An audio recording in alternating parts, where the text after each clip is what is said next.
एक महिला और उसकी सबसे अच्छी दोस्त को एक ही समय पर पता चला कि वे दोनों गर्भवती हैं और उन्होंने तुरंत तय किया कि वे अपने बच्चों के साथ अपनी अपनी शादियों से भाग जाएंगी। असल में उन्होंने पैसे के लिए दो अमीर भाइयों से शादी की थी, लेकिन उन्हें पहले से ही पता था कि वे दोनों भाई उन्हें सिर्फ अपनी पहली मोहब्बत की जगह भरने के लिए इस्तेमाल कर रहे हैं, इसलिए वे हर दिन नाटक करती थीं। उसकी दोस्त, जिसे खेल बहुत पसंद था, रोज खुद को कमजोर और बीमार दिखाती थी, जबकि महिला दावतों में मांस को देखकर मन ही मन ललचाती थी। लेकिन जब उसका पति उससे खाने के लिए पूछता तो उसकी दोस्त घबराकर उसे इशारा करती, क्योंकि उसके पति की पहली मोहब्बत शाकाहारी थी, इसलिए वह अपने मन को मारकर जानवरों के प्रति दया दिखाने का नाटक करती थी। उनकी सास बहुत उदार थी और अक्सर उन्हें यॉट और बंगले जैसी महंगी चीजें देती थी। लेकिन एक दिन उन्हें पता चला कि भाइयों की पहली मोहब्बत वापस आने वाली है, जिससे वे दोनों घबरा गईं, क्योंकि रोज अच्छा व्यवहार मिलने के बावजूद वे अंत में सिर्फ एक विकल्प ही थीं। उन्होंने चुपचाप तलाक के कागजों पर साइन किए और जल्दी से उस विला को छोड़ दिया। महिला ने अपनी दोस्त से कहा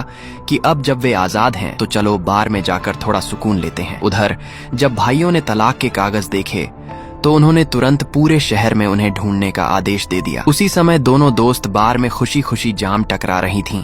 तभी अचानक महिला ने अपनी दोस्त को खींचकर उठाया, क्योंकि उसका पति अपने आदमियों के साथ वहां पहुंच गया था। उसने तुरंत अपने लोगों को आदेश दिया कि उसकी पत्नी को वापस ले जाया जाए, लेकिन महिला मेज पर चढ़ गई और अकेले ही 8 लोगों से भिड़ गई। जैसे ही वह अपनी जीत पर इतराने लगी, उसने अपने पति की तालियां सुनी और उसका कमजोर और शांत स्वभाव का नकाब पूरी तरह उतर गया। आखिरकार दोनों को वापस घर ले जाया गया, लेकिन उन्होंने हार नहीं मानी और भागने की योजना बनाती रहीं। इसी बीच उत्साह में महिला ने अपने पति का प्यारा जेड का लॉकेट तोड़ दिया, जो कहा जाता था कि उसकी पहली मोहब्बत का दिया हुआ था, जिससे वह बहुत डरता था। घबराकर दोनों ज्वेलरी शॉप गईं ताकि उसकी नकल बनवा सकें, लेकिन वहां एक चालाक महिला से सामना हो गया। घर लौटते ही वह चालाक महिला आ धमकी और उनकी चाल का भंडा फोड़ कर दिया, लेकिन महिला का पति सिर्फ उसके हाथ पर लगे घाव की चिंता करता रहा और उस चालाक औरत को भगा दिया। फिर उसने अपनी पत्नी से पूछा कि क्या उसे जेड पेंडेंट याद है,